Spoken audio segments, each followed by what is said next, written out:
So what does it actually mean to be a certified sound healer?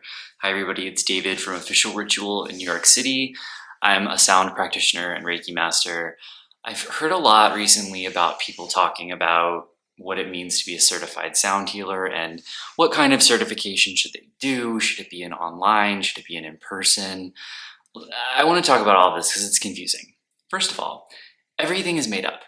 Everything is invented, right? So any kind of certification you might be looking at, you have to think, who is this person who's teaching me and what are their qualifications in terms of who are their teachers? That's the most important thing that matters with a sound certification. It's who is the teacher and who is the teacher's teacher. There's a method of teaching that's passed down, at least at our trainings here, that involves a lineage, but it's not this lineage that's like, oh, all hail to the guru. It's about a teacher being able to bring something out of the student to help them connect with their higher selves, to be able to facilitate a sound meditation or a sound bath in the way that is in their highest level of consciousness. This is very different than just learning some skills, learning some techniques. The thing about learning how to do a sound bath, learning how to host a sound meditation is it's part technique, right? It's part intuitive, but it's also about how much is this person facilitating able to put their bullshit aside and to let the sound, let the instruments channel through them into the people who are receiving the healing, to receiving the sound. And that is the thing that can't be taught online.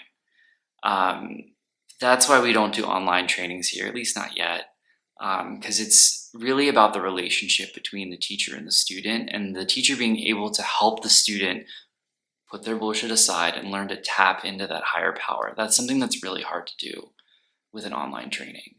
Sure, you can learn techniques, you can learn skills, you can get a manual and things like that, but the most important thing about translating all of this information is how to connect and how to create this healing space for these people. These instruments are intuitive to play, right? They're simple, but simple doesn't mean easy.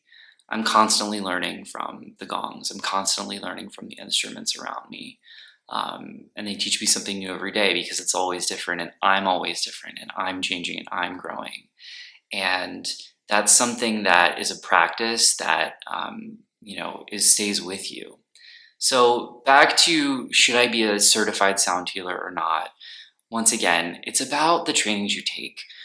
Look at sound trainings more like you will do different trainings throughout your career as a sound healer, throughout your life as a sound healer, even if you're doing it for yourself and not for others, because it's about you deepening your practice. Having the certification in order to do a sound bath at a yoga studio or another location, it kind of misses the point. At that point, it's like, it's the business of sound healing, which once again, it misses the point. The other thing is, do not let the lack of a sound certification prevent you from starting to play around and starting to explore these different instruments. They want to be explored, they want to be played. And so don't let the lack of that let you just from starting where you are. So this is my advice to people who are confused about certification and what it means. Really, if you're looking at it, who is your teacher? Who are they? Who are they taught by? That's really the most important part. And of course, if it resonates with you, then it's the right thing to do. Your journey is your own and no one else's.